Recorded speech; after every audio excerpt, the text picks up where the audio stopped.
This is the IELTS listening test, created and published by IELTSonlinetests.com 2025. You will hear a number of different recordings, and you have to answer questions on what you hear. There will be time for you to read the instructions and questions, and you have a chance to check your work. All the recordings will be played once only. The test is in 4 parts. At the end of the test, you will be given 2 minutes to check your answer. Now turn to part 1. Part 1. You will hear a conversation between a science teacher, Nora, and an educational officer, Colin, about a school trip to a natural history museum. First, you have some time to look at questions 1 to 7.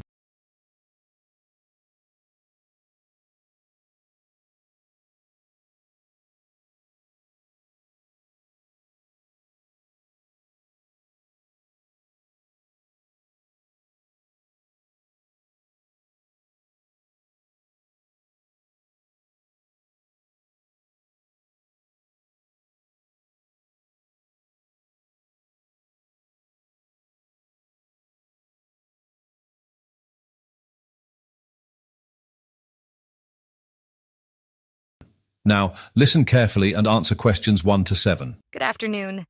This is Nora Williams, a science teacher at Greenfield Middle School. I'm planning a field trip to your Natural History Museum. Can you provide me with some details? Hello, Nora. I'm Colin, the educational officer here. I'd be delighted to assist. Let's start with the general layout of the museum. We have 3 designated zones: a fossil excavation area, 3 dinosaur halls, and a scavenger hunt zone specifically for children. That sounds exciting. Could you tell me more about what each of these sections covers? Sure. In the fossil excavation area, students will actively participate in exercises that involve digging for fossils. They'll learn how paleontologists search for and uncover fossils, making it a hands-on experience. I think the kids will love that. What about the dinosaur hall? The dinosaur hall is divided into sections based on historical periods: the Triassic, Jurassic, and Cretaceous periods. Each section features notable dinosaurs from that era, complete with life-sized models and informative displays. Do you have any unique fossils from the Triassic period? Yes, we do. In the Triassic section, we've got a rare fossil of Coelophysis, known for being one of the earliest dinosaurs. There's also an interactive display illustrating the evolution of early reptiles. That sounds fascinating. And in the Jurassic section, I imagine there are some of the more well-known dinosaurs? Absolutely. The Jurassic section features popular dinosaurs like Stegosaurus and the massive Brachiosaurus. We even have a robotic T-Rex that shows the movements and sounds they might have made. A robotic T-Rex would definitely captivate the students. What about the Cretaceous period? The Cretaceous section includes the famous Triceratops and Velociraptor. We also focus on the rich plant life and the changing ecosystems of that time, with an exhibit highlighting the diverse flora that existed alongside the dinosaurs. Before you hear the rest of the conversation, you have some time to look at questions 8 to 10.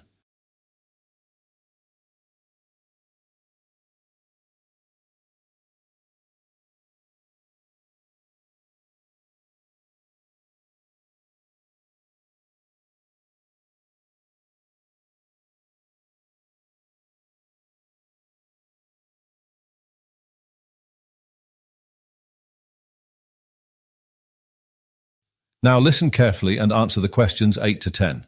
I like how interactive it all sounds. What would you say are the benefits for students attending this museum? Visiting the museum offers numerous benefits. It provides a connection to prehistoric life, which might be less interesting if students just read about this topic in textbooks.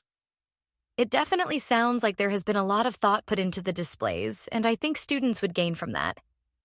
Yes, Many visitors tell us that the museum stimulates curiosity and excitement about science, especially after taking part in the scavenger hunt.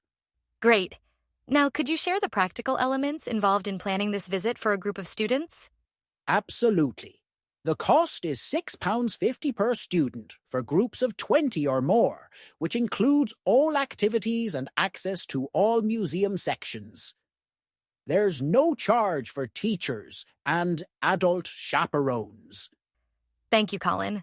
This information is very comprehensive.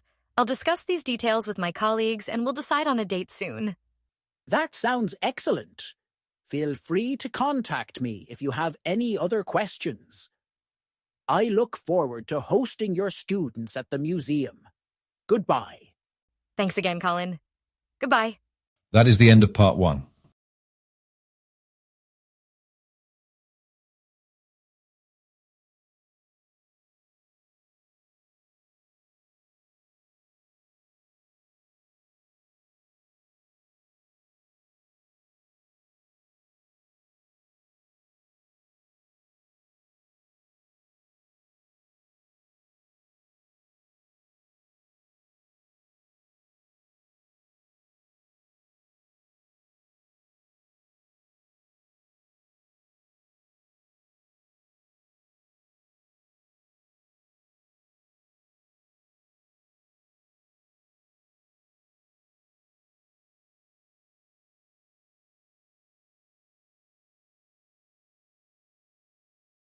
Part 2. You will hear a spokesperson from Bath City Council talking about their twinning with Aix-en-Provence, which is a cooperation between sister cities. First, you have some time to look at questions 11 to 15.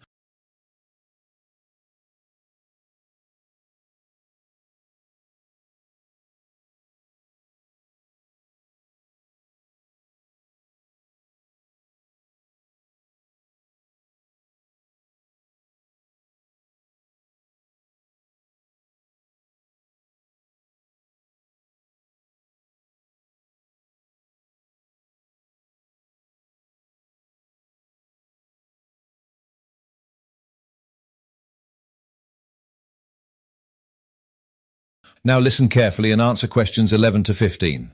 Hello, everyone.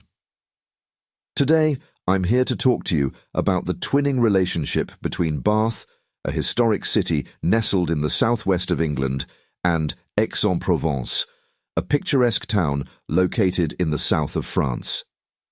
The concept of town twinning began to take shape in the aftermath of World War II, primarily around 1947, as a means to foster peace and understanding between former adversaries. The very first arrangement, however, was established earlier, in 1944, between Coventry in England and Stalingrad during the war. Building on this foundation of international cooperation, the partnership between Aix-en-Provence and Bath was established in 1977, with the primary goal of promoting cultural exchange and strengthening international ties. Since its inception, the twinning has achieved several major milestones. One of the significant accomplishments is the joint organization of art exhibitions, which have featured collaborative works from artists in both Bath and Aix-en-Provence. Though, perhaps the most notable achievement has been the development of an annual student exchange program, which has allowed young individuals from both cities to experience each other's cultures firsthand. Finally, the twinning has boosted tourism in both cities as they have been able to work closely with their local tourism boards to offer attractive packages to visitors. To commemorate this enduring relationship, the city of Bath created a friendship garden in one of Bath's public parks to symbolize the flourishing partnership between the two cities. Across the Channel, in Aix-en-Provence, they celebrated the twinning in their own unique style. They hosted a festival that showcased British music and theatre, offering residents and tourists a taste of British culture. Additionally, a symbolic sculpture was commissioned in the bustling town square to represent the enduring bond between the two towns. Over the years, when visiting Aix-en-Provence, guests from Bath have been warmly invited to participate in a variety of enriching activities. One of these experiences is the hands-on experience in the town's traditional ateliers, where visitors have learned from local artisans about Provençal art techniques. Of course, another activity that is always popular among Bath locals is the wine tasting sessions that have taken place in the region's globally renowned vineyards. Looking forward, the twinning has set several long-term goals aimed at strengthening the ties between these two communities. Firstly, they aim to foster educational exchanges by offering an annual scholarship program that allows students from each town to spend a semester studying at a partner institution. Then, they also plan to cooperate on a sustainability project to expand public gardens and the use of low-carbon technology in each city. Lastly, they envision increasing the frequency and scope of cultural festivals which have been very popular until now. Before you hear the rest of the talk, you have some time to look at questions 16 to 20.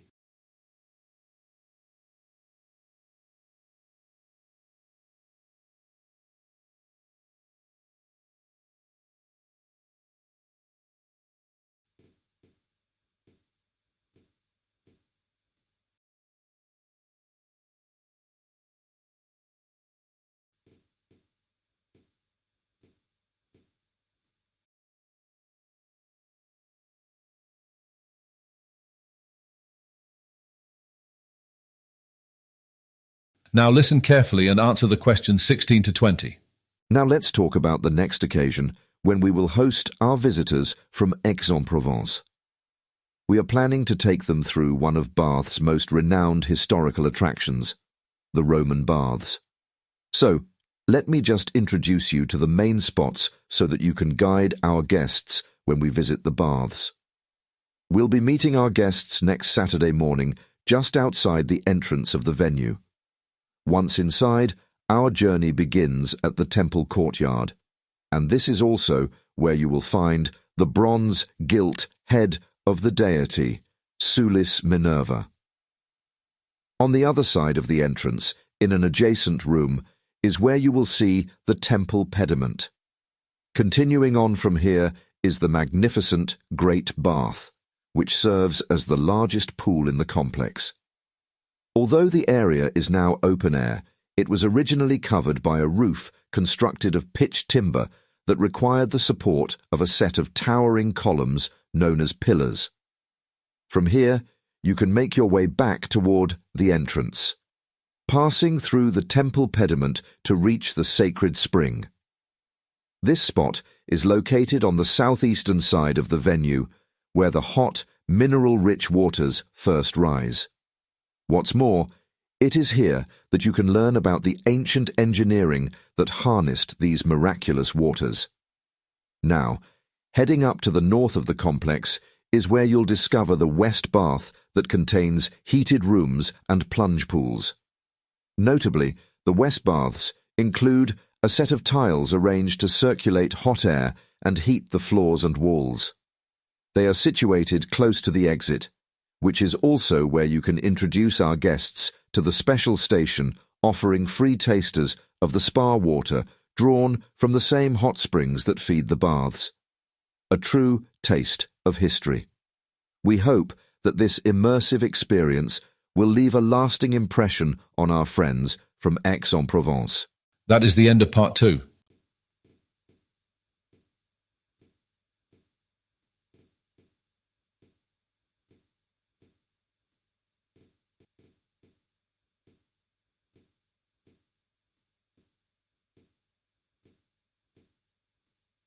Part 3. You will hear a conversation between two students, Harry and Amy, discussing their experiments. First, you have some time to look at questions 21 to 24.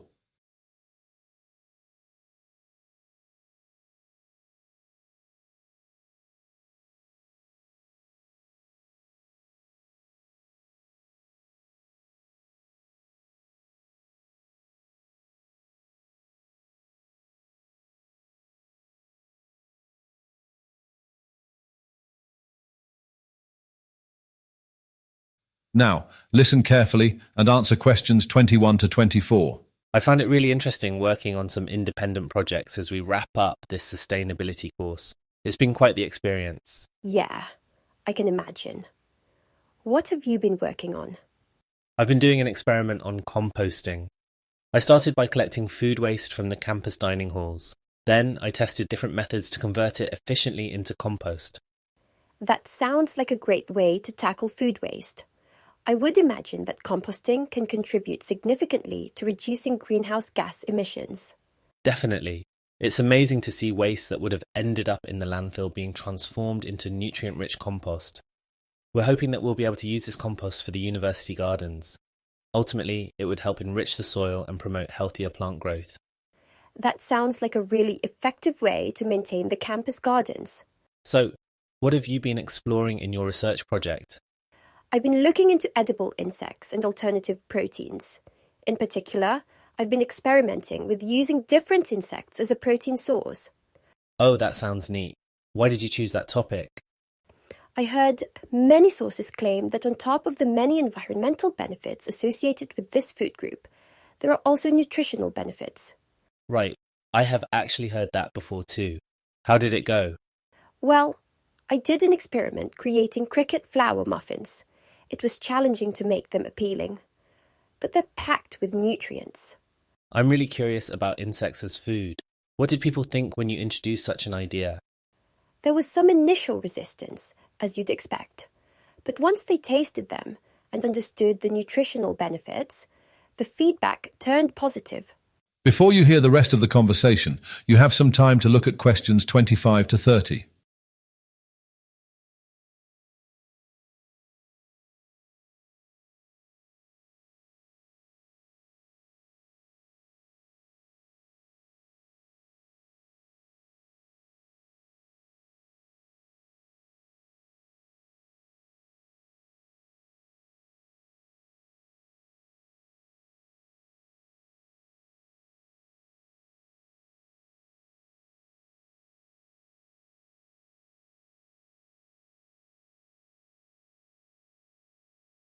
Now, listen carefully and answer the questions 25 to 30. Now, let's talk about sustainability trends in the food industry. It seems like local and seasonal sourcing is already in widespread use. It's great for cutting down food miles and supporting local economies. Absolutely. It's a common choice for eco-conscious consumers. Speaking of consumer choices, there's this concept of carbon footprint labeling, putting the carbon emissions of a product directly on its packaging. It might emerge as a popular trend in the future. That sounds promising, though I did read that implementing it widely might be costly. Most experts say this could be too expensive, especially for smaller brands that might find the extra labeling complicated. I can see that challenge. Also, have you heard about the push for edible insects and alternative proteins? I have. There are initiatives where insects, like crickets, are processed into protein powders and other products. It's fascinating, but I think this could be unpopular among consumers because of cultural views. Right, that might be a bit of a barrier. The thing is, not everyone is ready to see insects on their plates. Anyway, what do you think about food waste composting? Yes. Many communities and companies are starting to set up systems to turn food scraps into compost. This practice is gaining popularity because it benefits the environment by reducing waste and returning nutrients to the soil. Interesting. That does sound like it would reduce society's environmental impact. Let me see. What's your take on food transparency initiatives? You know, things like providing consumers with details about the origins of ingredients. Oh, those are gaining traction. They would really change how supply chains operate and challenge traditional methods. Consumers want transparency. They want to know where the food comes from and how it was produced. For sure. Also, with technology evolving, personalized nutrition is becoming more feasible. Companies are using genetic data to tailor dietary recommendations. Developments in technology should drive this trend, making personalized nutrition plans more accessible. That makes sense. People love anything customized to their needs these days. It's exciting to think how these innovations will shape our food systems in the coming years. Absolutely. It's a fascinating time for the industry.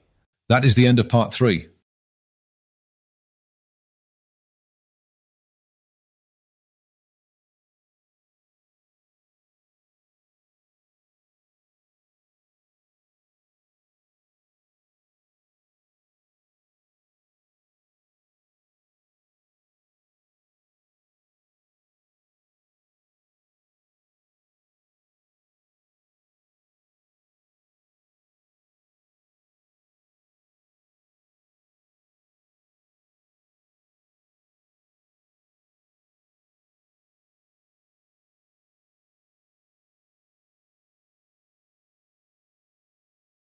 Part 4.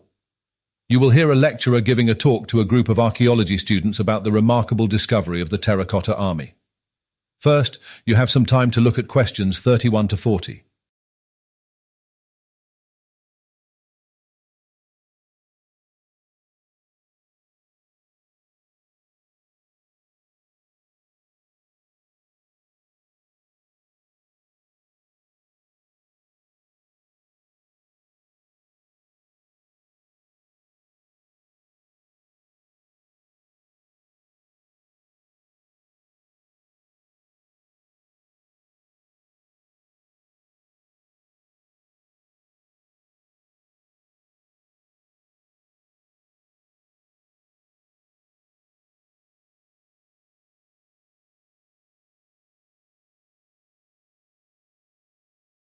Now listen carefully and answer questions 31 to 40.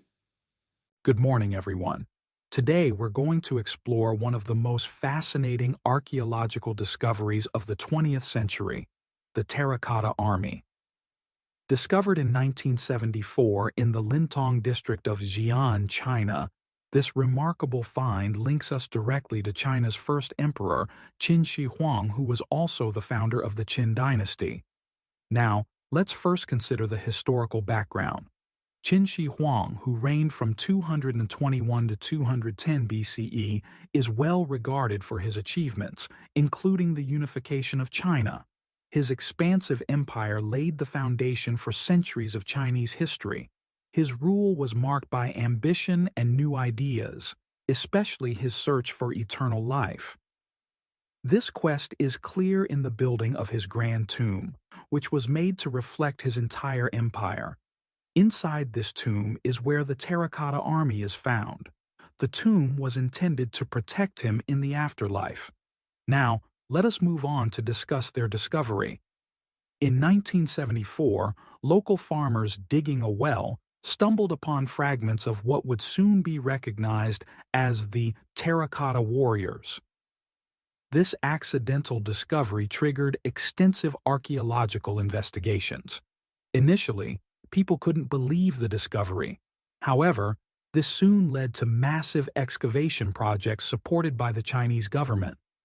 Ultimately, the site turned out to be one of the largest archaeological finds in the world. Moving on to the excavation and preservation efforts that were required to uncover these magnificent relics. The excavation began in the late 1970s, uncovering thousands of life-size clay soldiers, along with chariots, horses, and an array of non-military figures, such as acrobats and musicians. These discoveries have provided incredible insights into the period's craftsmanship and social organization. However, as with many archaeological endeavors, there have been significant preservation challenges. The clay figures were initially painted in bright colors, which began to fade upon exposure to air. Therefore, the preservation of these original paintworks has posed a significant challenge. Yet, technological advancements, like improved restoration techniques and the input from international conservation experts, have played crucial roles in ongoing preservation efforts.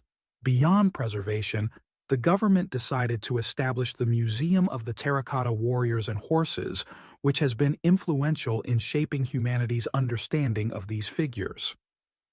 This museum serves not only to preserve and display these artifacts, but also to educate the public and contribute to local tourism. It represents an essential bridge between past and present, showcasing these artifacts to millions around the world. Finally, let's understand more about the structure and cultural practices of the military during this period. The Terracotta Army shows how Qin dynasty soldiers were organized and the approach that they took during battles. For example, the way the soldiers are carefully arranged, along with their advanced weapons and armor, shows the smart military strategies used back then. Apart from military focus, archaeologists have also uncovered a wealth of information about the cultural significance of these figures. Firstly, each soldier has a unique face, which shows the great skill of the artists. It is this attention to detail that makes each figure look like a real person from the emperor's army. What's more, the different faces and clothes show the various jobs and ranks of the soldiers. All of this has allowed historians to gain a better understanding of the Qin dynasty's cultural values, especially their beliefs about the afterlife and the importance of burial art.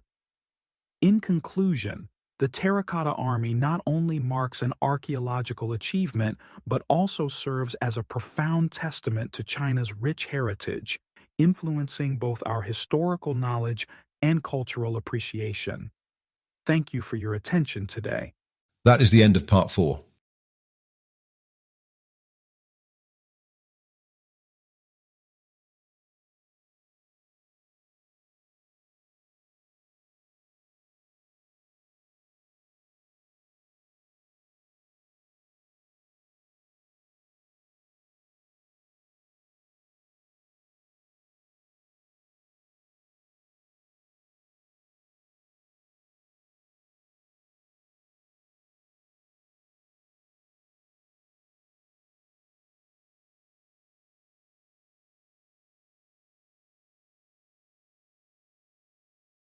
That's the end of the listening test. You will now have 2 minutes to check your answers.